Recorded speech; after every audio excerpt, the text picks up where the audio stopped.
Ladies and gentlemen, imagine this for a moment. Your calendar is wide open. No meetings, no deadlines, no buzzing notifications. Your home is quiet, your phone is off, and there is nothing demanding your attention. For most of us, that picture doesn't feel peaceful. It feels unsettling, because we've been taught that if life isn't full, it must be empty. And if it's empty, something must be wrong. But here's the paradox. What if emptiness is not the problem we think it is? What if emptiness is not the end, but the beginning? Tonight, I want to show you that in emptiness we don't lose life. We discover its deepest power. Society fears emptiness. We are taught to constantly fill time, space, and thought. From the very beginning of life, we are surrounded by the idea that to be empty is to be lacking, to be incomplete, to somehow be wrong. As children, we are given toys to keep us busy, screens to keep us distracted, and schedules filled with activities so that no moment is left unoccupied. As we grow older, the pace only intensifies. We are told that success means having a packed calendar, owning more, consuming more, doing more. The image of a life well lived, according to our culture, is one that overflows with business. To be empty is equated with laziness, failure, or even loneliness. In American culture especially, there is a deep obsession with productivity. Think about it. How often do people ask you, "What do you do?" As though your worth is measured by how full your days appear. The message is reinforced everywhere. On social media, where people showcase busy lives, in the workplace, where overtime is celebrated, and even in school, where children are pressured to constantly achieve. The idea of sitting quietly with nothing to do is seen as wasteful or unproductive. Yet, what if the very thing we avoid, emptiness, holds the key to the balance and peace we crave? When you look around, you see evidence of this fear of emptiness in small, everyday habits. Someone standing in line at the grocery store immediately pulls out their phone. A person waiting for a friend at a cafe checks their messages instead of sitting in the silence. Long commutes are filled with noise, music, podcasts, news, because the thought of simply being with one's own mind feels uncomfortable. We run from emptiness at every turn, as if silence will reveal something we are not ready to face. This conditioning to fear emptiness is not accidental. It is baked into the fabric of consumer culture. Emptiness doesn't sell. If you believe you are complete as you are, then why buy the next gadget, the next outfit, the next subscription? Advertising thrives on the suggestion that you are lacking, that you need to fill the emptiness with products, experiences, or achievements. This is why so much of modern marketing plays on insecurities. Without this car, without this vacation, without this upgrade, you are missing out. It convinces people that stillness, simplicity, or emptiness is a problem that must be solved. And so, people live in a constant state of motion, not always because they want to, but because they are afraid of what might surface if they stop. Think of how often someone says, "I keep myself busy so I don't have to think too much." Behind that business is fear, the fear that emptiness will reveal uncertainty, sadness, or a lack of direction. Yet by running from emptiness, they also run from discovery. The irony is that while society conditions us to avoid emptiness, it also quietly craves it. That's why moments of stillness, watching a sunset, walking in nature, sitting by the ocean, are described as healing. People may not use the word emptiness, but they are drawn to the very space they have been taught to avoid. They feel peace in those moments not because something new has been added, but because, for once, something has been removed. The noise, the pressure, the demands fall away, and what remains is the spaciousness of simply being. The fear of emptiness also shows up in how we fill our homes. In American households, closets overflow, garages are packed with boxes, and storage units, an entire billion-dollar industry, are built to hold possessions people rarely use. This is not just about material goods, it's a reflection of the inner discomfort with space. A bare shelf, an empty wall, or a room with too little furniture can make people uneasy. They rush to decorate, to purchase, to fill, because emptiness feels like something is missing rather than something intentional. Culturally, we even glorify overwork to the point that burnout becomes a badge of honor. People boast about how little they sleep, how busy they are, how much they multitask. Rest, pauses, and spaciousness are undervalued. To take a day with nothing planned is often seen as indulgent or lazy. But the constant filling of every moment only leads to exhaustion, a restless mind, and a feeling of never having enough. This is why the fear of emptiness is such a powerful illusion. It tricks people into thinking that fulfillment is found in accumulation, when in truth, no amount of filling ever satisfies. There's always another task, another purchase, another distraction waiting. Emptiness, on the other hand, invites us into something deeper. It strips away the clutter and leaves us face to face with ourselves. And that is exactly what society fears, not that emptiness is barren, but that in its quiet we might see truths that disrupt the frantic pace of modern life. The truth is, emptiness is not the absence of life. It is the space that allows life to breathe. Without it, fullness loses its meaning. Without silence, music becomes noise. Without pauses, words lose their rhythm. Without emptiness, our lives become so crowded that we cannot see what matters most. Yet society, trapped in its cycle of consumption and productivity, has forgotten this simple truth. And so we are taught again and again to fear emptiness, to run from it, to mask it. But it is there, quietly waiting, in every unfilled moment, every unspoken pause, every uncluttered space, an invitation most people never accept. From the moment we are born, we are taught that emptiness is something to be avoided. If your day feels empty, fill it with work. If your mind feels empty, fill it with entertainment. If your home feels empty, fill it with possessions. Emptiness is treated like a flaw that needs fixing, a gap that must be closed. Yet this way of thinking blinds us to one of life's most profound truths. Emptiness is not a problem. It is the very foundation of freedom. Think for a moment about a clear, open sky. Birds fly freely not because the sky is filled, but because it is empty. They soar in vast openness with no walls to contain them. The same principle applies to us. Our freedom is born not in the clutter of constant activity, but in the spaciousness of emptiness. When the noise quiets, when the calendar clears, when the pressure to constantly do and achieve subsides, that is when we finally encounter true liberation. But here's the challenge: many people are uncomfortable with freedom because freedom comes with responsibility. When life is cluttered, when it is full of business and distraction, it is easy to say, "I have no choice. I'm too busy, too tied down, too committed." It is safe to hide inside the walls of fullness, but emptiness removes those excuses.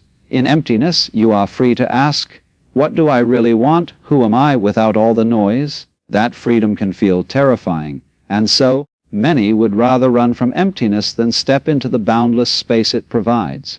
Yet if you look at life closely, you'll see that emptiness is where possibility lies. Think of a blank canvas. At first glance, it is just emptiness, but in truth, it is infinite potential. From it, any picture can be painted, any vision can come alive. Think of an empty notebook. Within those blank pages lies the freedom to write a love story, a business plan, a novel, a confession, a dream. Without emptiness, there is no room for creation. This is true not just in art, but in daily life. A cluttered schedule leaves no space for spontaneity. A cluttered home leaves no space for peace.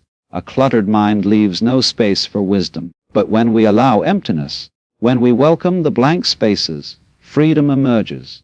It is the freedom to choose rather than be pushed along by habit. It is the freedom to breathe, to rest, to reset. In American life, where the value of a person is so often measured by productivity, this truth can be difficult to accept.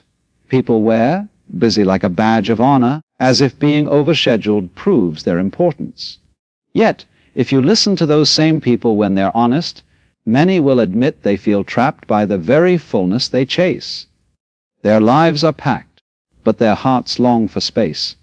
This is why vacations are so cherished, not just for the sights or the activities, but for the rare permission they give to embrace emptiness, to sit on a beach with nothing to do, and to feel free for once.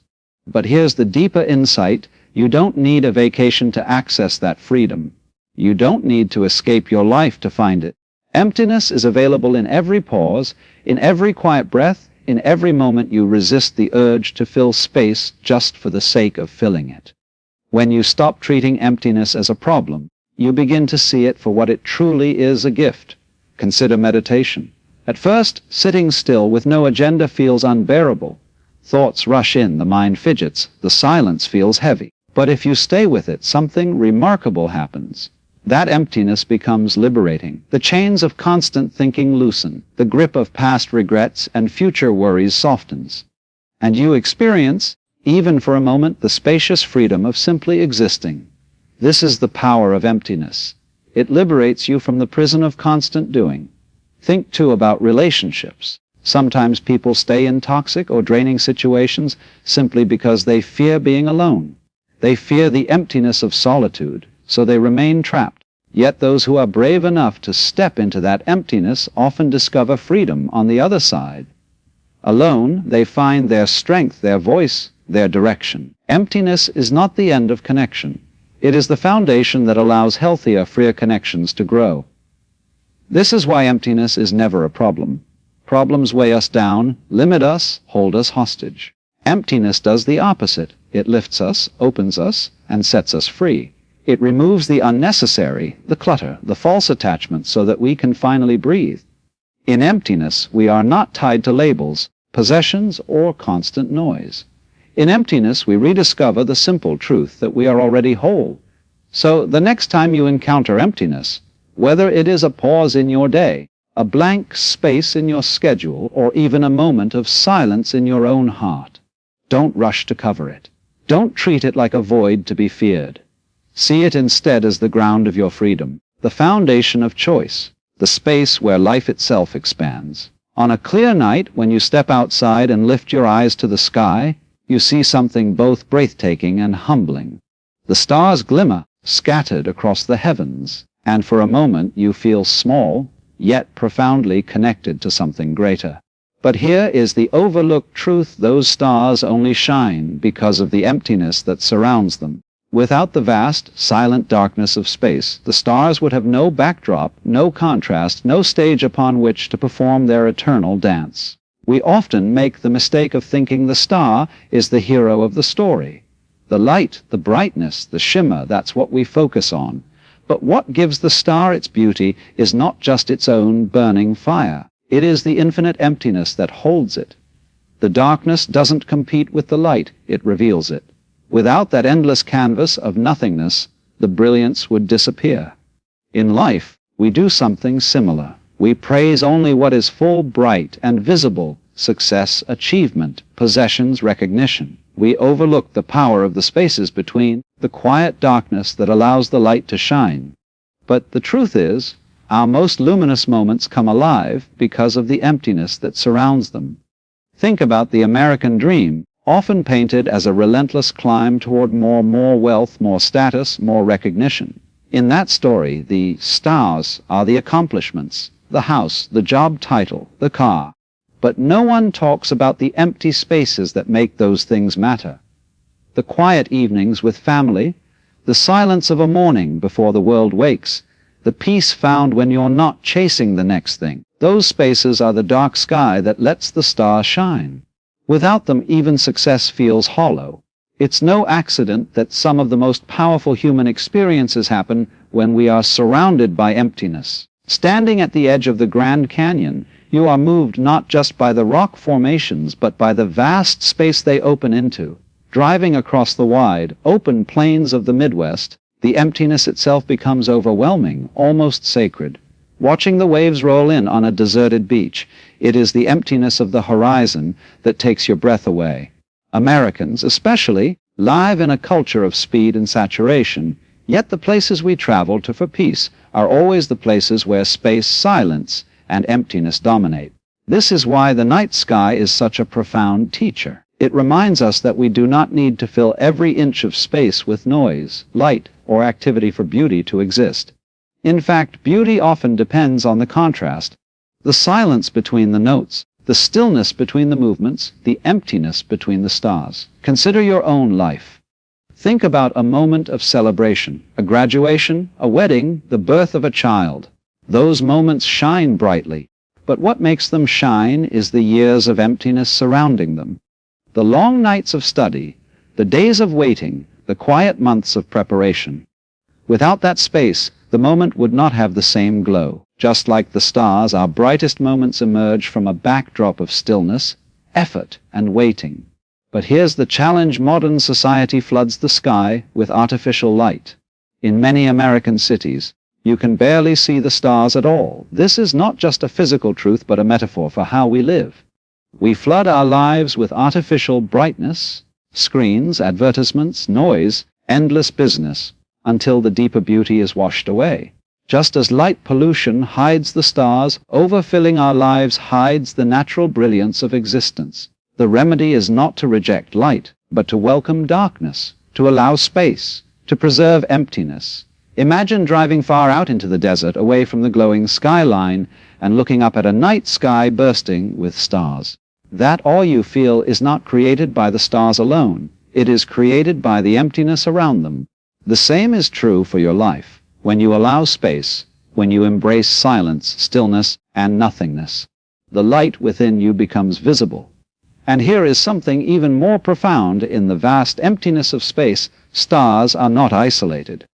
They are connected by the very darkness between them. The emptiness is not separation, it is union. In the same way, when you stop fearing emptiness in your own life, you realize it connects you to everything else. The space of silence connects you to your own heart.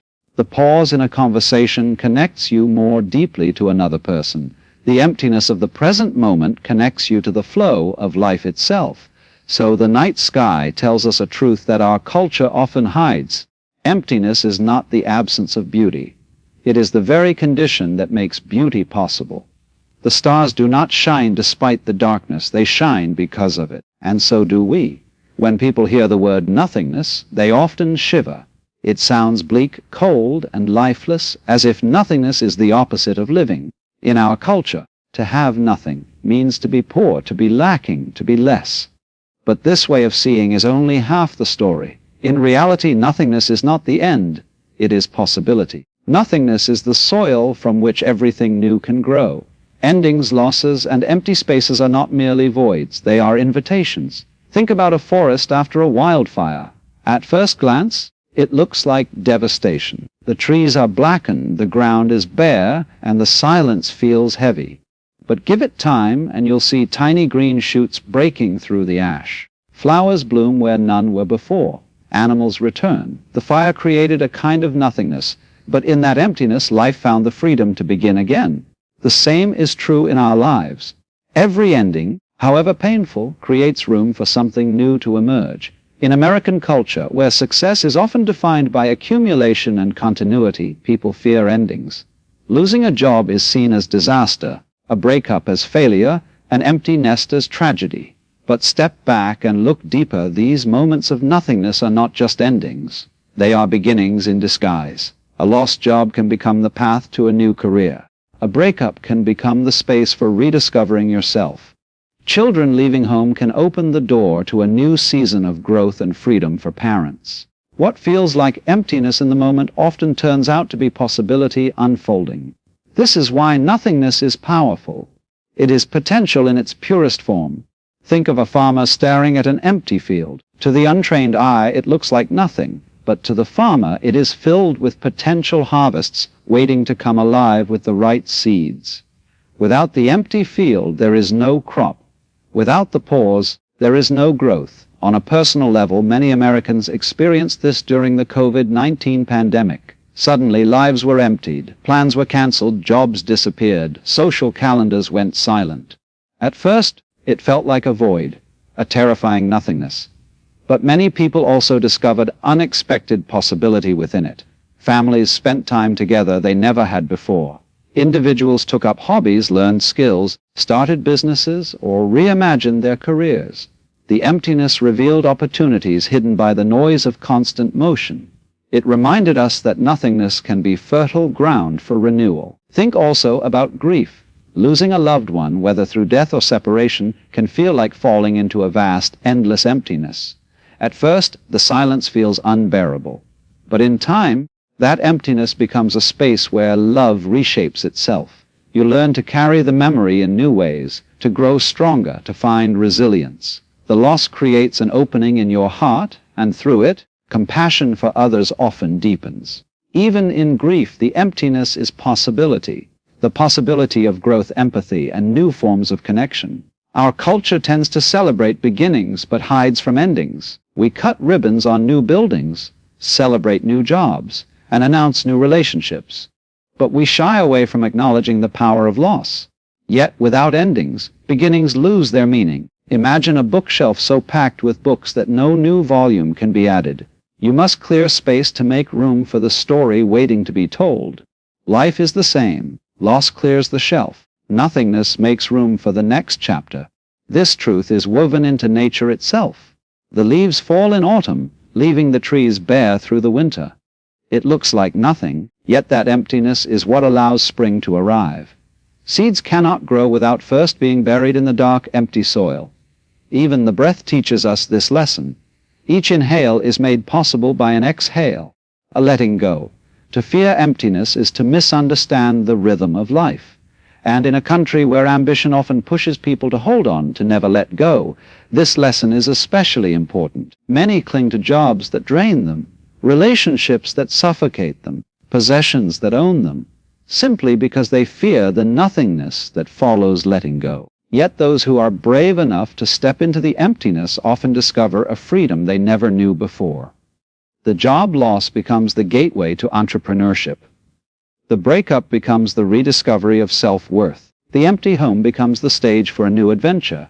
Nothingness, then, is not barren. It is alive with possibility. Endings are not failures, but transformations. Loss is not the destruction of meaning, but the clearing away of what no longer serves, so that something new can grow. The emptiness we fear is the birthplace of renewal. So when life delivers you into nothingness, when something ends, when a door closes, when the page goes blank, remember that it is not emptiness alone. It is possibility. It is the field waiting for seeds, the sky waiting for stars, the silence waiting for music. What looks like nothing is, in truth, the beginning of everything. Life, when you strip it down to its simplest truth, is rhythm. It is a pulse, a flow, a dance between fullness and emptiness. Just as music is not only the notes, but also the silences between them, life is not only about what we gather, achieve, or fill. It is also about the spaces, the pauses, the letting go. To ignore one half of this rhythm is to misunderstand the whole song. Take the breath. You inhale and air rushes into your lungs. That is fullness, life entering, energy flooding your body. But if you only inhaled, if you refused to exhale, you would suffocate. The exhale, emptiness, release, letting go, is not separate from life but essential to it. One cannot exist without the other. The rhythm of life depends on both. Yet our culture, especially in America, has conditioned us to value only the inhale, only fullness, accumulation, and taking in, while fearing or avoiding the exhale. Think about how often this shows up in daily life. People want to inhale success, better jobs, bigger houses, more recognition, but they resist the exhale of rest, reflection, and release. They want to inhale love and companionship, but they avoid the exhale of solitude and self-discovery. They want to inhale possessions, constantly buying, collecting, storing, but they resist the exhale of clearing, donating, simplifying. The result is a life that feels breathless, unbalanced, and ultimately unsustainable. Look at the economy itself. It thrives on this constant inhaling of more. The message is clear: buy more, earn more, consume more. But when you zoom out, you realize that real sustainability comes from rhythm, from balance, just as the seasons follow a rhythm: growth in the spring, abundance in summer, shedding in autumn, stillness in winter. Our lives must also learn to honor both fullness and emptiness. Without the fall and winter, the earth could not sustain its spring and summer. Without the exhale, the inhale is impossible. Music offers another perfect example. Imagine a song where every instrument played nonstop with no pauses, no rests, no silence. It would not be music at all. It would be noise. What gives music its beauty is the rhythm, the contrast, the play between sound and silence. The rests are not interruptions. They are part of the melody. In the same way, the empty spaces in our lives are not interruptions. They are what give shape and beauty to our days. Yet many Americans live as though life is meant to be one long, unbroken inhale. They fill their schedules so completely that rest feels like failure. They fill their homes until the closets burst and still shop for more. They fill their minds with information, news, and content until silence feels unbearable. But when every moment is inhaled, when there is no space for exhaling, life becomes suffocating. Burnout, anxiety, and exhaustion follow, not because people are weak, but because they are living against the natural rhythm of life. Athletes know this truth well. Training is not just about pushing harder, lifting more, running faster. It is about recovery, about rest days, about letting the body exhale. Without that rhythm, the body breaks. Farmers know it too.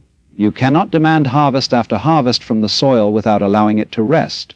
Fields must sometimes lie fallow empty so they can restore their strength. Life itself insists on rhythm, whether we honor it or not. Think about your own experiences. Haven't your most meaningful breakthroughs often come after a period of emptiness? You work hard on a project, then step away, and suddenly the solution appears. You struggle with a decision, finally let go, and clarity arrives. The rhythm of effort and rest, fullness and emptiness, is what brings insight. It is not in constant inhaling, but in honoring the exhale that wisdom arises. Even relationships follow this rhythm. The joy of being together finds depth only when balanced with the emptiness of being apart. Space allows connection to breathe. Too much fullness, too much clinging, too much crowding, smothers love. But when the rhythm of togetherness and apartness is honored, relationships thrive. Spiritual traditions across the world echo this lesson. In prayer, in meditation, in worship, there is always a rhythm, words and silence, sound and stillness, gathering and releasing. This rhythm is not just ritual, it mirrors the very heartbeat of existence. The rise and fall of waves, the waxing and waning of the moon, the cycle of birth and death, all testify to the same truth. Life is not one-sided. It is the dance of fullness and emptiness together. What our culture needs most today is to relearn this rhythm, to remember that the exhale is not loss but life, to honor the pauses not as failures but as essential.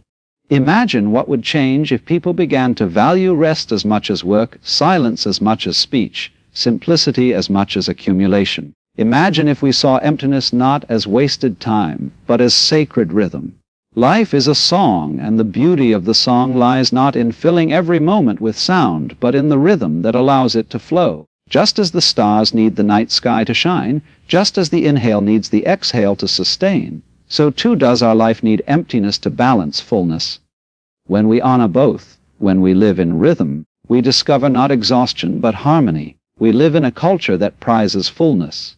The calendar should be full, the glass half full, the bank account full, the mind full of information, the house full of things. This obsession with fullness is so deeply ingrained that we hardly notice it. But what happens when we reject emptiness? We don't just push away quiet, stillness, or space. We push away half of existence itself. Think about day and night. We celebrate the daylight. It is when work gets done, when life is most visible, when activity flourishes. But what would happen if there were no night?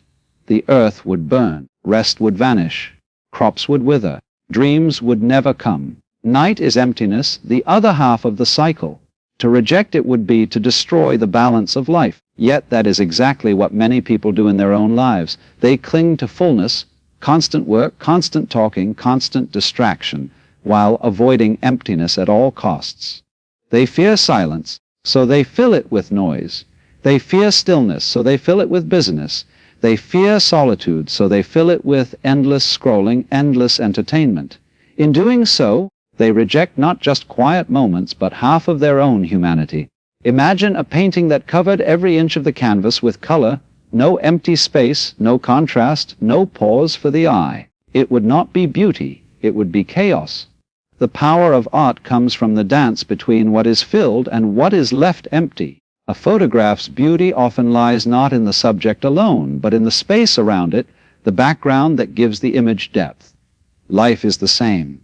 Emptiness gives fullness meaning. But in the American mindset, emptiness is often equated with failure.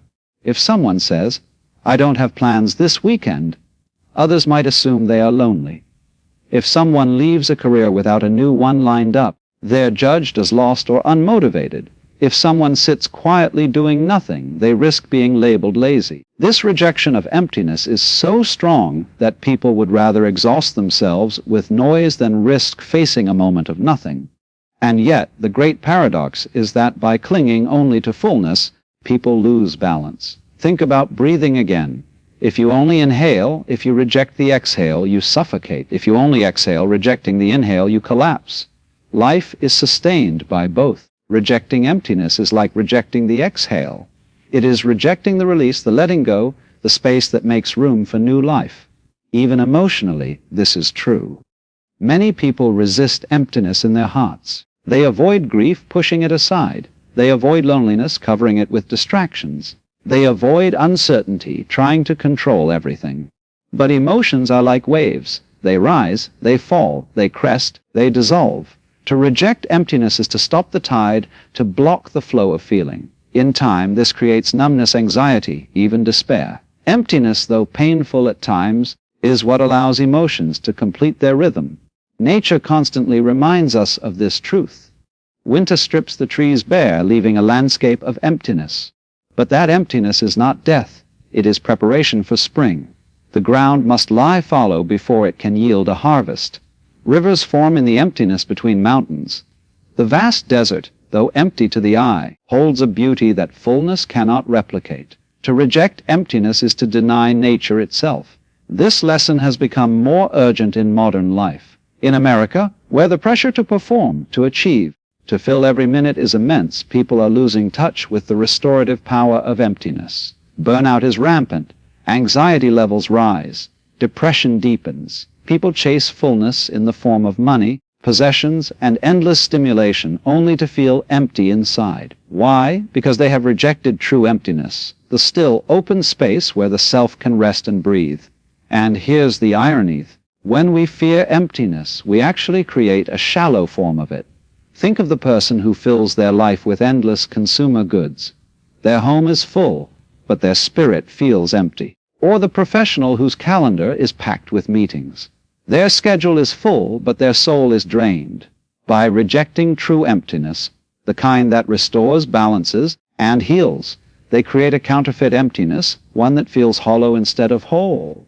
So rejecting emptiness does not protect us from the void. It simply blinds us to the deeper truth. Emptiness is not the enemy. It is the partner of fullness, the balance that gives life its shape.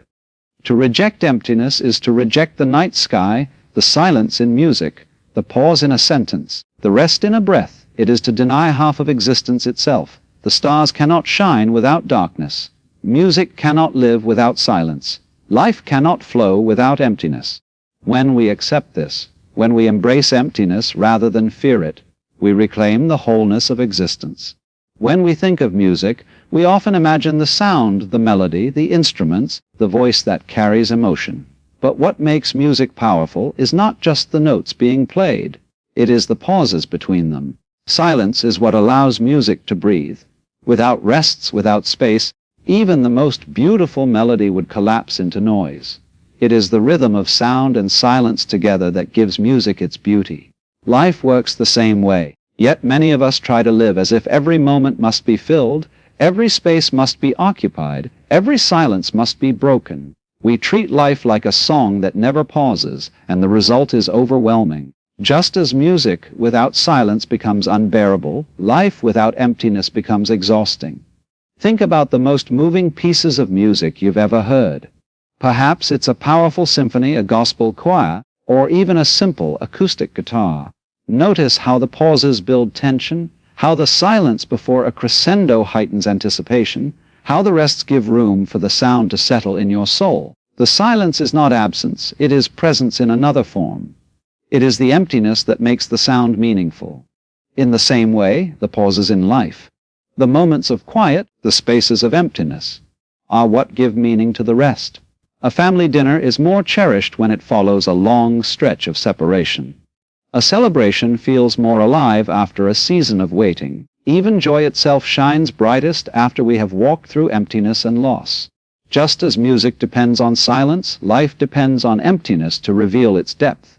In America, where the culture often equates noise with success and business with worth, silence is undervalued.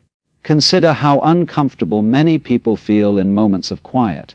In a conversation, if there's a pause, someone rushes to fill it.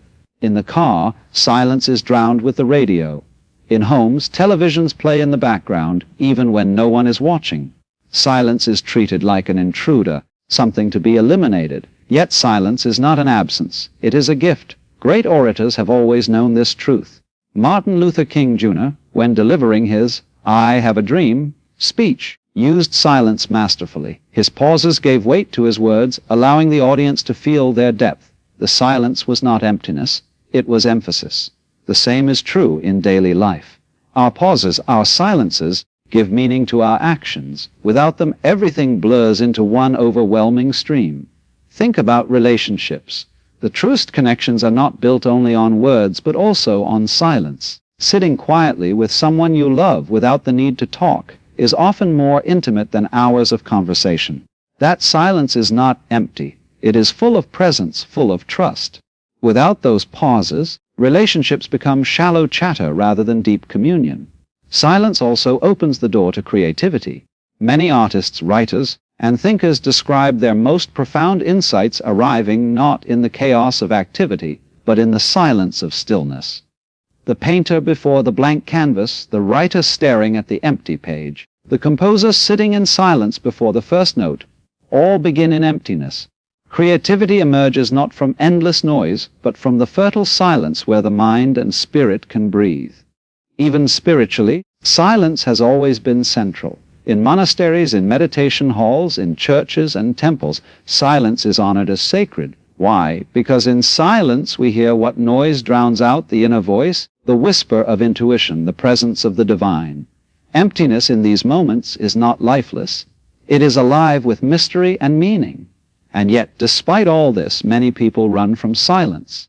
They fill their schedules, their homes, their ears, their minds, because silence feels uncomfortable. It forces us to face ourselves. But that discomfort is the doorway to growth. Just as the pause in music heightens the next note, silence in life heightens awareness. It allows us to feel deeply, to see clearly, to reconnect with what matters most. Think of the last time you sat in true silence. Maybe it was late at night when the house was still. Maybe it was in nature, far from the hum of cars and machines. How did it feel? At first, perhaps unsettling. But then, as the silence settled, there was a peace, a spaciousness, a sense that life was bigger than the noise. That is the beauty of emptiness. It gives depth to our existence, just as silence gives beauty to music. So the next time you hear a song you love, pay attention to the pauses. Notice how the silence carries the melody as much as the sound. Then bring that awareness into your life.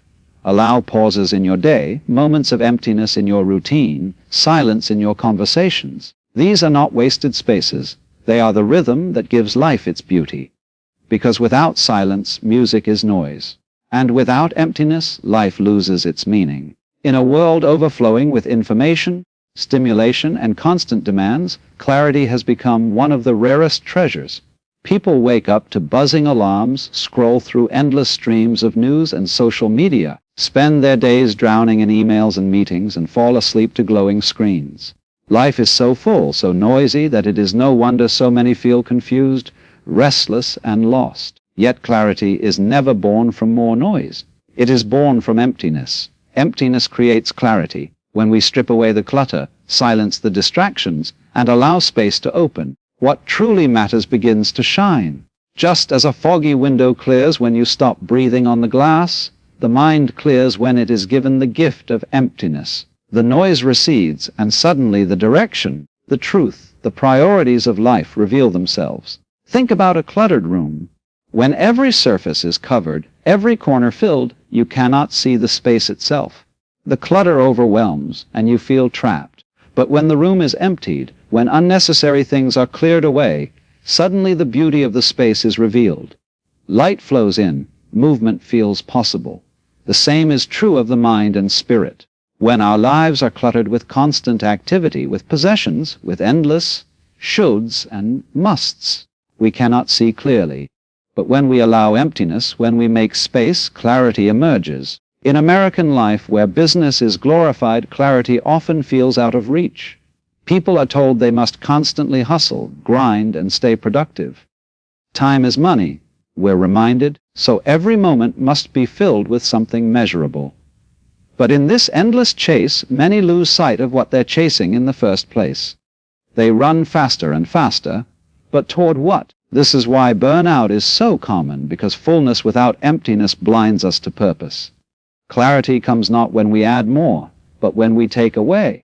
Consider how professional athletes often succeed not just because of their training, but because of their focus. They learn to clear distractions, to silence the noise, to empty themselves of what does not serve the goal. In the same way, clarity in life requires subtraction more than addition. It requires us to ask, what can I release? What noise can I quiet? What clutter can I let go of? Nature offers this lesson beautifully. Stand by a still lake. When the surface is agitated, rippled by wind, you cannot see beneath.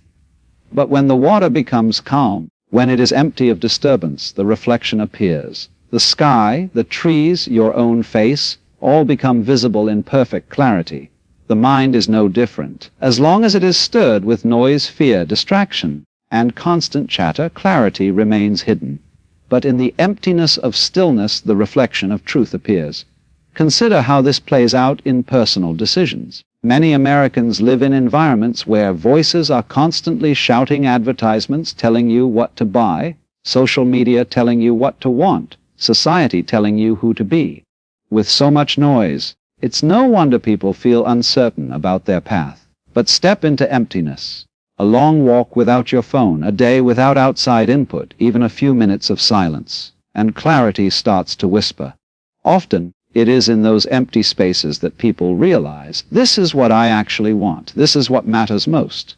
The clarity also comes in times of loss, when life strips something away, a job, a relationship, a possession. It often feels like devastation. But over time, many discover that the emptiness reveals truth. Losing a job may show that the career was never fulfilling. A breakup may reveal the need for self-love. The emptiness left by loss becomes the space in which clarity grows. Painful as it may be, it clears away illusions and leaves only what is real. Even in American history, clarity has often emerged in times of emptiness. The Great Depression emptied millions of possessions, jobs, and securities, but it also clarified values. Families rediscovered the importance of community, resourcefulness, and resilience. In times of war, when everything else is stripped away, people see with clarity what is worth defending and what truly matters. Emptiness, though hard, brings vision. This is why so many spiritual practices emphasize silence and emptiness. Meditation is nothing more than the practice of emptying, to let thoughts settle, to create space, to strip away noise. Prayer often begins with quiet. Fasting empties the body to clarify the spirit. Pilgrimage empties life of routine so that truth can be seen anew. These practices are not about deprivation, but about clarity. By stripping away the unnecessary, the essential becomes visible. Yet in modern American culture, clarity is often traded for stimulation.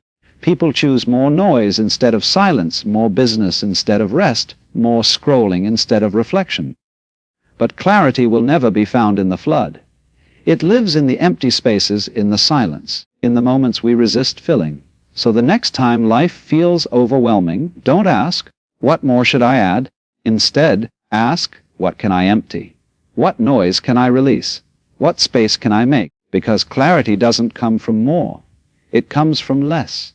And when emptiness finally strips away the noise, you will see what was always there, what truly matters.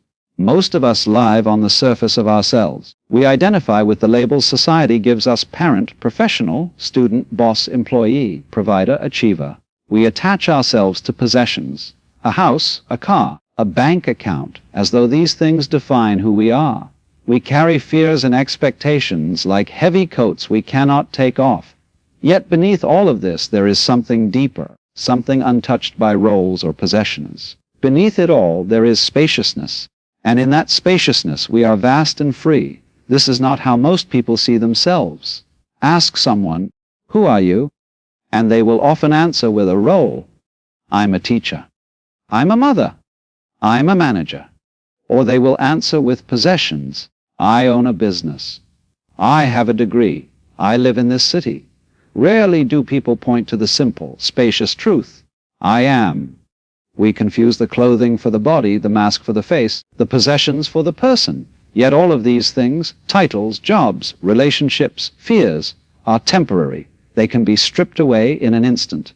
What remains is the spacious self, the vastness that cannot be confined. In America especially, where identity is often tied to achievement and status, this truth can feel radical. From a young age, children are asked, "What do you want to be when you grow up?" Not, "Who are you at your core?" The culture teaches that worth comes from productivity, that spaciousness is wasted time, that being someone requires constant proving. But when we look deeper, we see that the truest self is already whole, already free, already vast. It does not need to be filled with labels to be complete. Think of the sky. Clouds drift across it, storms gather, sunlight pours in, but the sky itself is untouched. It is vast, open, endless. Our roles and possessions are like clouds, constantly shifting, appearing and disappearing. But the spaciousness of who we are remains always present. When we identify too closely with the clouds, we lose sight of the sky. But when we remember the sky within us, we rediscover our freedom. This inner spaciousness often reveals itself in moments of stillness. Imagine sitting quietly on a mountain trail or lying in bed late at night when the world has gone silent. For a moment, the roles fall away. You are not a title, not a job, not a task. You simply are. That vast, quiet presence is your true nature. Yet because society trains us to keep moving, keep achieving, keep filling, we rarely allow ourselves to rest there. Fear also masks this spaciousness. Many people carry fears of failure, rejection, or loss. They believe these fears define them. But fears are like shadows. They shift with the light. They are not the substance itself. Beneath fear lies spaciousness, the part of us that cannot be diminished. When we stop clinging to fear, we discover how much room we truly have inside, how vast our spirit really is. Consider how this truth shows up in times of crisis. When disasters strike, whether hurricanes, wildfires, or personal tragedies, roles and possessions are often stripped away. Homes are lost, jobs disappear, titles mean little in the face of survival. And yet, in those moments, many people discover a strength and freedom they never knew they had. They realize that beneath all the layers, they are more than their circumstances. Their spaciousness reveals itself in resilience, in compassion, in the courage to keep going. In American culture, where comparison is constant, on social media, in the workplace, even in communities, this inner spaciousness is easy to forget. People measure themselves against others, believing they must accumulate more to be enough. But comparison belongs to the surface. The spaciousness within has no need to compare, because it is already limitless. When we reconnect with that, we stop running the endless race of more, and start resting in the truth of enough. Spiritual traditions across the world have always pointed toward this spaciousness. Some call it soul, others spirit, others pure awareness. It is the part of us untouched by gain or loss, success or failure. In meditation, people often describe feeling vast, as though their identity expands beyond the small self. In prayer, people feel lifted beyond their roles and possessions, connected to something infinite. These are glimpses of the spaciousness within, always present, waiting to be remembered. So how do we return to this truth in daily life? It begins with pausing, with allowing emptiness even for a few moments. Turn off the noise. Step away from the endless roles. Breathe. In that pause, notice the vastness beneath the surface. You may discover that the freedom you've been searching for outside, in promotions, possessions, achievements, has been within you all along. Because here is the great paradox: the more we cling to fullness, roles, possessions, fears, the smaller we feel. But when we allow emptiness, when we release those layers, we discover spaciousness. And in that spaciousness we are not small at all. We are vast, we are free. There is an old saying, the usefulness of a cup is in its emptiness. At first, it sounds strange. A cup seems useful because of its shape, its handle, its material. But when you look closer, you realize the truth. What makes the cup valuable is not its form, but the empty space inside it. Without emptiness, the cup holds nothing. Without emptiness, the cup cannot serve its purpose. Life is the same. We spend so much time focusing on the outer structure, our jobs, our homes, our achievements, that we forget what gives them meaning is the space they create. A house filled to the brim with possessions leaves no room to breathe. A calendar packed with endless tasks leaves no room to live. A mind cluttered with thoughts leaves no room for wisdom. Just like the cup, we become useful, alive, and meaningful not when we are crammed full, but when we are open and spacious. In American society, where more is the mantra, this idea feels almost upside down. Success is measured by how much we can fit, how many hours we work, how many dollars we earn, how many things we own. Emptiness, in this mindset, looks like waste. A half-empty closet feels like failure. A day without plans feels lazy. A quiet mind feels unproductive. Yet this obsession with fullness blinds us to the simple truth only emptiness allows us to receive. Think about listening. If your mind is already full of assumptions, full of interruptions, full of your own voice, you cannot truly hear another person. To listen deeply requires emptiness, a clearing out of space inside yourself to receive what someone else is offering. In the same way, wisdom, inspiration, and creativity can only enter when there is room. A mind that is constantly overflowing with noise cannot absorb insight. Only when it is emptied can it truly receive. This truth appears everywhere in daily life. Consider farming. A field must first be empty before it can be planted. The soil must be cleared of last season's crops, weeds, and debris. Only then can it receive the new seeds that will bring life. Or think about your phone. When storage is full, it cannot receive another photo, another app, another update. The same principle applies to our hearts and minds. If they are crammed with past regrets, constant distractions, or endless business, there is no room for new life to enter. In fact, some of the most transformative experiences often come only after we've been emptied. Many people who lose a job, though devastated at first, later look back and realize that the emptiness created space for a new career, one more aligned with their true passion. People who step out of toxic relationships often discover that the emptiness makes room for deeper, healthier love. Emptiness, though frightening at first, becomes the very condition that allows renewal to take place. Even on a spiritual level, emptiness is the gateway to receiving. Throughout history, seekers of truth have practiced fasting, silence, or solitude. Why? Not because emptiness itself is the goal, but because emptiness creates space. A fast empties the body so the spirit can awaken. Silence empties the noise so wisdom can be heard. Solitude empties distractions so presence can be felt. The usefulness of a cup is in its emptiness, and the usefulness of our lives is in the space we allow for what matters most. But here's the paradox. Emptiness can feel uncomfortable.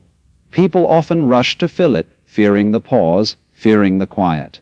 They buy things they don't need, commit to tasks they don't care about, consume information they will soon forget, all to avoid the feeling of emptiness. Yet in doing so, they fill their cups so full that nothing nourishing can enter. They are busy sipping from a cup already clogged with clutter, missing the refreshment that comes from true openness. Think about the times when you felt most alive. Was it when your schedule was stuffed with obligations, when your home was cluttered with things, when your mind was racing with noise? Or was it in those rare moments of spaciousness? Watching a sunset, sitting in quiet with someone you love, taking a walk with no agenda. Those moments are cups of emptiness. They are the spaces that allow life to pour in. And perhaps this is the most radical truth for our culture to hear. You do not become more valuable by filling yourself endlessly. You become more valuable by creating space. For wisdom, for love, for creativity, for freedom. A cup that is already full cannot receive. A heart that is open and spacious can. So when you feel emptiness in your life, don't rush to fill it immediately. See it instead as the cup being readied. The space is not a flaw, it is preparation. The emptiness is not failure, it is potential. Just as the cup serves its purpose through its open space, so too do we fulfill our deepest purpose when we allow emptiness to create room for life to pour in. Picture this: you take a deep breath, filling your lungs to their fullest. For a moment, it feels powerful, life rushing in, your chest expanding, energy flowing. But what if you refuse to let go? What if you clung to that fullness, terrified of the exhale? Very quickly, the same breath that gave you life begins to suffocate you. Fullness without release becomes poison. This simple truth of the body mirrors the deeper truth of life. To cling only to fullness suffocates. Balance requires letting go. We live in a culture that idolizes fullness. More money, more possessions, more accomplishments, more likes, more followers. Americans, especially, are raised with the mantra of bigger, better, more. The shelves in our stores are endless, our schedules are packed, our homes overflow with things we barely use. Fullness is celebrated as success, while letting go is treated as weakness or loss. But fullness without emptiness is not abundance. It is suffocation. Think of a closet stuffed with clothes you never wear. At first it may feel like wealth, like you have options. But when every hanger is crammed, when the doors can barely shut, that fullness becomes a burden. There's no room to breathe, no room to see clearly what you actually love. Only when you let go, donating, clearing, releasing, does the space return. Letting go reveals not less, but more freedom, more clarity, more appreciation for what remains. The same is true in relationships. Many people cling to relationships that no longer bring life, afraid of the emptiness that follows letting go. But clinging suffocates both people. It traps love in a cage, turning it into obligation rather than freedom. To release is painful, yes, but it is the only way to allow new life to enter, new growth, new love, new self-discovery. Without the courage to let go, we choke the very thing we're trying to preserve. Look at the workplace. Americans often wear business as a badge of honor, clinging to overflowing schedules as proof of importance. But when every hour is full, there is no room for rest, creativity, or clarity. The result, burnout, resentment, and exhaustion. The fullness of constant work eventually suffocates the spirit. True productivity, true balance, comes not from stuffing every moment, but from knowing when to pause, when to release, when to breathe out. Nature offers this lesson everywhere. Trees let go of their leaves in autumn, not because they are dying, but because they are preparing for renewal. Rivers flow because they release their water, never hoarding, always moving. Even the soil, after years of producing crops, must sometimes be left fallow, empty to restore its strength. Nature never clings to fullness, and that is why it endures. When humans cling, when we resist letting go, we step out of rhythm with the world itself. But letting go is frightening. Americans are raised on the idea that success means holding on, building more, accumulating endlessly. To release feels like failure. Yet the truth is the opposite. Letting go is not loss, it is balance. It is what keeps us alive. Just as you cannot keep inhaling without exhaling, you cannot keep accumulating without releasing. If you try, suffocation will always follow. Consider grief. When we lose someone, our instinct is to cling to what was, memories, objects, routines. But grief is a form of letting go. It is the painful exhale after the fullness of love. And though it hurts, it also clears space in the heart. That space becomes the soil for compassion, resilience, and deeper understanding. To cling only to the fullness of what was would paralyze us. Letting go allows us to keep living, to honor the past while stepping into the future. This principle applies even to our inner world. Many people cling to old beliefs, old stories, old versions of themselves. They fill their identity with layers that no longer fit. But clinging to those outdated forms suffocates growth. Letting go of past mistakes, of outdated dreams, of false identities, creates space to become who we truly are. Without release, we are trapped in versions of ourselves that no longer breathe. Even the American economy, built on constant growth, reveals this tension. Crises often come not because there wasn't enough, but because there was too much. Too much debt, too much greed, too much refusal to let go of unsustainable habits. The lesson repeats itself. Fullness without release leads to collapse. Balance requires cycles of letting go, of pruning, of simplifying. So how do we live this truth? It begins with small choices. Clean out a drawer. Take a pause in your schedule. Allow yourself to end something that no longer brings life. Each act of letting go is an exhale, a reminder that emptiness is not loss but balance. Over time, this practice becomes freedom. You realize you are not suffocating under the weight of more. You are breathing in the rhythm of life. Inhale, exhale, fullness, emptiness, holding on, letting go. Because the truth is undeniable, to cling only to fullness suffocates. Balance, real, sustainable, life-giving balance, requires letting go. And when you finally learn to exhale, to release, you discover that emptiness is not the end. It is the breath that keeps you alive. If you think about the moments of true creativity in life, the spark of an idea, the sudden solution to a problem, the unexpected burst of inspiration, they rarely come when everything is crowded and full. They come in the spaces, in the pauses, in the emptiness. Emptiness is not a dead zone. It is fertile ground. It is the canvas that invites color, the stage that invites performance, the silence that invites song. Without emptiness, creativity has no room to enter. Consider the blank page. To some, it feels intimidating. Writers stare at it and feel the weight of nothing pressing back. But to the artist, that emptiness is possibility. A story, a poem, a confession, a vision. Anything can emerge from the blankness. The emptiness is not failure. It is the invitation. The same is true of a blank canvas for a painter, an empty room for a designer, or a quiet moment for a thinker. Without space, without emptiness, the new cannot be born. In American culture, where business is celebrated, people often resist emptiness. They cram their schedules with tasks, their homes with possessions, their minds with information. But fullness leaves no room for surprise. When every hour is planned, when every space is filled, when every thought is occupied, there is no opening for the unexpected. Life becomes a script rather than a discovery. Emptiness breaks that script. It allows something unplanned to arrive. Think about some of the greatest inventions in history. Many breakthroughs came not in the middle of frantic activity, but in moments of stillness. Archimedes discovered his principle while bathing in silence. Einstein often credited his insights not to the hours spent in formulas, but to the quiet walks where his imagination roamed.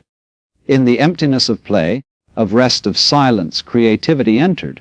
Even in the tech-driven innovation culture of America, the most original ideas often appear not during endless meetings, but in the quiet moments when the mind is free. This is why so many artists, writers, and entrepreneurs emphasize the need for downtime, for empty space.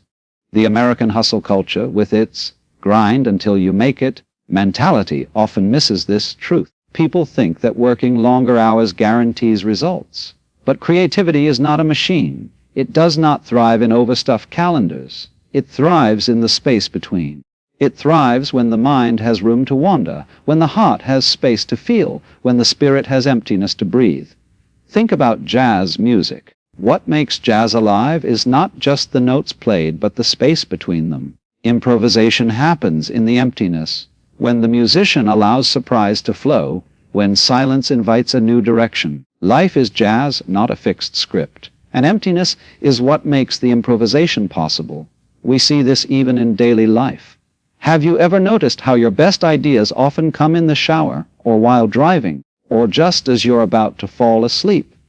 It's rarely when you're grinding at your desk staring at a problem. It's in the empty spaces, when your mind loosens, when you're not forcing, when you allow surprise to enter. Emptiness opens the door for creativity because it quiets the noise that drowns out inspiration.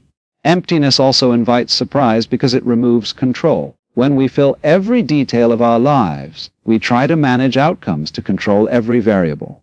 But life is not meant to be fully controlled. It is meant to be lived. Emptiness says, I don't know what's coming, but I'm open to it. And in that openness, life surprises us. A chance encounter, a new opportunity, an unexpected blessing. All of these happen not when we force, but when we leave space. Think of travel. The most memorable moments rarely come from sticking rigidly to the itinerary. They come when you wander, when you get lost, when you allow the emptiness of the unplanned. That's when you stumble upon the hidden cafe, the breathtaking view, the meaningful conversation with a stranger. Emptiness in travel mirrors emptiness in life. It's the space that allows magic to happen. The same truth appears in relationships. If we fill every conversation with words, there is no room for surprise, no space for the other person to reveal themselves. But when we allow silence, when we leave space, people open up in ways we didn't expect. Emptiness invites authenticity. It creates the room for something real to emerge. In American business culture, where efficiency and structure dominate, the power of emptiness is often overlooked. Yet the most innovative companies are those that make space for play, for downtime, for brainstorming without agenda. They understand that emptiness is not wasted time. It is the breeding ground of creativity. Silicon Valley didn't rise on schedules alone, but on spaces where wild, unexpected ideas were allowed to take root. So, when you look at your own life, ask yourself, where is the emptiness? Where is the space for creativity, for surprise, for the new? If every moment is filled, nothing unexpected can enter. But if you leave even a little space, 5 minutes of silence, an unscheduled afternoon, a pause before responding, you create an opening. And into that opening, life pours something fresh. Emptiness is not a void to fear. It is an invitation. It is the stage on which creativity dances and the door through which surprise enters. To fear emptiness is to fear the very source of inspiration, but to embrace it is to live in a way that is open, alive, and endlessly creative. In modern life, emptiness often feels like a problem.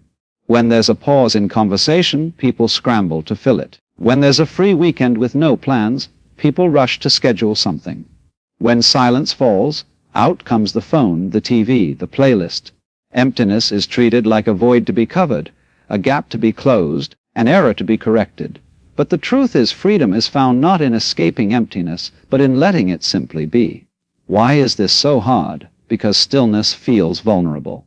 For many Americans, raised in a culture of constant motion, sitting in silence can feel unbearable. We've been conditioned to equate action with progress, business with worth, noise with life. The idea of doing nothing feels like laziness, like wasting time. But this mindset blinds us to the deeper truth. Emptiness is not nothing. It is freedom. And that freedom is only discovered when we stop rushing to escape it. Think about sitting by the ocean. At first, you may reach for your phone, eager to capture the moment, eager to fill the quiet with something. But if you resist that impulse, if you let the waves crash, let the silence settle, you begin to feel something shift. The mind relaxes, the heart slows. A sense of vastness, of freedom opens inside. The ocean doesn't need to be filled. It is beautiful in its emptiness. And so are we. This is why so many people find vacations liberating, not because of the destination itself, but because the usual noise is stripped away. Away from the constant emails, meetings, and daily grind, people finally let emptiness be. They sit by the pool with no plan. They wander a city with no agenda. They nap in the middle of the day without guilt. In those empty moments, they taste freedom. The irony is that freedom is not something we need to fly across the country to find. It exists in every pause, in every breath, in every moment of emptiness we allow to simply be. The American obsession with productivity makes this truth easy to forget. Time is treated as a commodity. Don't waste it. Use every minute. Time is money. But this attitude reduces life to a transaction, stripping it of depth. What if time is not just for filling, but for resting? What if freedom lies not in maximizing every second, but in letting some seconds stretch into silence? Emptiness gives us back our humanity. It reminds us that we are not machines built only to produce. We are beings meant to experience, to breathe, to simply be. Think about meditation. To many beginners, it feels impossible. How can I just sit there doing nothing? But over time, those who stay with it discover the secret. By letting emptiness be, by not rushing to escape, the mind softens, the body relaxes, and the spirit expands. Freedom is not in the doing, but in the being. The same is true in everyday life. When we allow pauses, quiet mornings, unhurried walks, moments of silence, we taste the same freedom. Even in conversations, freedom is found in the empty spaces. Americans often feel pressure to keep talking, to fill every silence with words. Yet the most powerful conversations are often carried by pauses. The silence between words allows emotions to surface, truths to settle, connections to deepen. To rush to fill the silence is to miss the freedom it offers. But to let it be is to open a door to intimacy and understanding. Nature itself models this freedom. The desert may look empty, but that emptiness is its power. It stretches vast and open, unconfined. The winter landscape may seem barren, but its stillness holds renewal. Space, silence, emptiness. These are not flaws but forms of beauty. They remind us that life does not need to be filled to be whole. And here's the deeper paradox: the harder we try to escape emptiness, the more trapped we feel. Filling every moment with noise and activity creates exhaustion, anxiety, and disconnection. But when we let emptiness simply be, without rushing to fix it, we find freedom. The freedom to breathe without agenda. The freedom to listen without preparing a reply. The freedom to rest without guilt. The freedom to live without always proving. In American culture, this can feel countercultural, even rebellious. To embrace emptiness is to resist the pressure to always be on, always be producing, always be busy. But perhaps that is the most radical act of freedom available to us today: to sit in silence, to allow a pause, to rest in emptiness without fear. Because in the end, emptiness is not an error to fix. It is a space to live in. And when you stop running from it, when you allow it to simply be, you discover that emptiness is not the absence of life. It is the doorway to freedom. All throughout life, we are trained to see emptiness as an enemy. A blank spot on the calendar feels like wasted time. A pause in conversation feels awkward. A season without obvious progress feels like failure. We are told that if something is empty, it must be filled, and filled quickly. Yet when we step back, we realize that emptiness has never been our enemy. Emptiness has always been our teacher. It reveals peace, it restores presence, and it guides us toward truths we cannot learn in fullness alone. Think about the classroom of silence. When the noise dies down, no distractions, no interruptions, you can finally hear. Not just the external world, but yourself. In silence, you hear the rhythm of your own breath, the murmur of your own thoughts, the truth of your own heart. That awareness is not found in constant fullness. It is taught by emptiness. The emptiness becomes the teacher, saying, slow down, listen, be here. Yet in America, where speed and noise dominate, this lesson is hard to learn. We move fast. We measure worth by productivity. We drown silence with television, podcasts, playlists, endless scrolling. But this constant noise keeps us blind to peace. Emptiness, when allowed, reveals it. Think about lying in bed late at night after the noise of the day has faded. For a few minutes, before sleep, the quiet feels heavy, but if you let it linger, it becomes calming. That emptiness is teaching you presence, the ability to simply rest in the moment without needing more. Nature is one of emptiness's greatest classrooms. Stand in the desert, vast and open, and you feel a peace unlike any city street. Walk in a snowy forest where sound is hushed, and you feel presence descend. Look out over the ocean stretching endlessly, and you feel small yet whole. These landscapes are not empty in a negative sense. They are alive with stillness, teaching us that peace is not something we chase. It is revealed when emptiness clears the noise. Even in daily life, emptiness offers lessons. When a conversation pauses, if you resist the urge to fill it, you may notice something new in the other person's eyes. When you set aside your phone for an hour, you may discover a depth of attention you didn't realize you had. When you leave space in your schedule, you may notice details you usually rush past. The color of the sky, the sound of children playing, the feeling of being alive. Emptiness is teaching presence. It shows us that life is happening here and now, not only in what we do or achieve, but in the stillness we allow ourselves to experience. The problem is that many people mistake emptiness for loneliness or lack. They fear being alone with their own minds. But the truth is, emptiness is never truly empty. It is full of peace waiting to be discovered. The teacher is patient, always waiting for us to sit down in its classroom. The question is whether we are willing to stop running long enough to listen. Great teachers throughout history have pointed to this truth. Monks in monasteries, mystics in deserts, philosophers in quiet study, they all turned toward emptiness as a guide. Silence, solitude, stillness, these were not punishments, but practices. In emptiness, they found presence. In emptiness, they discovered peace that could not be taken away by circumstance.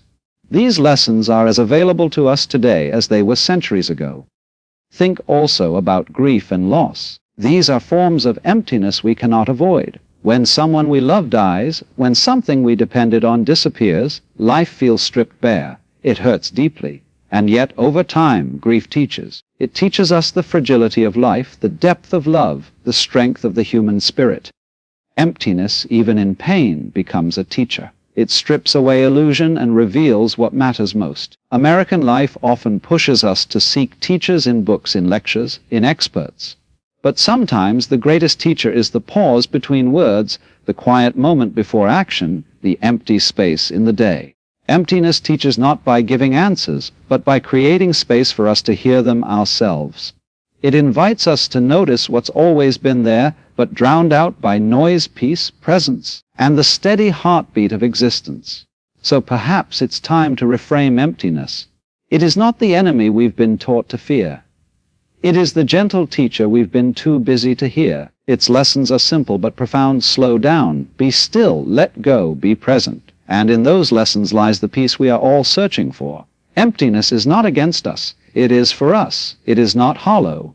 It is holy. And when we stop fighting it, when we allow it to teach us, we find ourselves finally at peace, fully present, fully alive.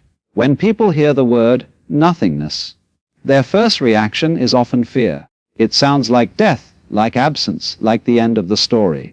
In American culture especially, where beginnings, achievements, and victories are celebrated, nothing feels like the opposite of progress. But the deeper truth is this: nothingness is not the end. Nothingness is the hidden source of everything. It is not final. It is foundational. Look at the universe itself. Scientists tell us that everything began not with fullness, but with a void. Out of nothingness came the Big Bang, and from that explosion of emptiness, galaxies, stars, and planets emerged. Life as we know it, every tree, every ocean, every human being, arose from what appeared to be nothing. The very ground of existence is emptiness. Without it, there would be no beginning at all. We see this same truth reflected in nature. A seed appears lifeless, like a small piece of nothing. Yet buried in the soil, in darkness, in emptiness, it becomes a tree. Winter strips the earth bare, leaving landscapes that look empty. Yet that barrenness is what allows spring to return, full of blossoms and life. Again and again, the pattern is clear. What looks like nothing is not the end. It is the beginning. The same is true in our own lives. When we lose something, a job, a relationship, a dream, it can feel like falling into nothingness. The space that's left feels unbearable. But over time, many of us realize that this emptiness was not only loss, it was the ground for renewal. The job loss creates space for a new calling. The breakup creates room for deeper love. The collapsed dream clears the way for one more aligned with who we truly are. What felt like the end was actually a beginning. In American history, this truth has repeated itself. Times of collapse often gave rise to transformation. The Great Depression, though devastating, gave birth to new systems of resilience, reform, and innovation. Civil rights struggles often began in the emptiness of loss and injustice, but from that void emerged movements that reshaped society. Nothingness has always been the hidden source of renewal, even when it felt unbearable in the moment. Yet many of us resist this truth. We cling to what we have, terrified of emptiness, convinced that if something ends, life itself is over. But in reality, the emptiness is not an end. It is an opening. It is the quiet pause before the next chapter, the empty canvas before the painting, the silent stage before the music begins. To fear nothingness is to misunderstand its role. It is not destruction. It is creation in disguise. Think of the breath again. Each inhale feels full, alive, necessary. But where does the inhale come from? It arises only after the exhale, after emptiness. The space of nothingness is what allows life to return. This is why nothingness is never the end. It is the source, the starting point, the hidden well from which life endlessly renews itself. Spiritual traditions across the world have always honored this truth. Mystics speak of the void, not as death, but as union with the infinite. In Buddhism, emptiness is not lack but potential. It is what makes everything possible. In Christian mysticism, silence and nothingness are described as the places where God speaks most clearly. Again and again, Wisdom traditions point us to the same realization: nothingness is not the end of life. It is the beginning of it. Even in the smallest moments, this truth shows itself. The pause between heartbeats keeps us alive. The silence between words gives language meaning. The empty spaces in music make the song beautiful. Life itself is a dance between something and nothing, fullness and emptiness. Without the nothing, the something cannot exist. So perhaps the challenge for us is not to fear nothingness, but to trust it, to see the void not as loss but as possibility, to remember that every beginning we cherish, every love, every success, every new day was born from a kind of nothingness. The sunrise comes from the dark. The first cry of a child comes from silence. The most meaningful transformations in our lives often begin where everything seemed lost.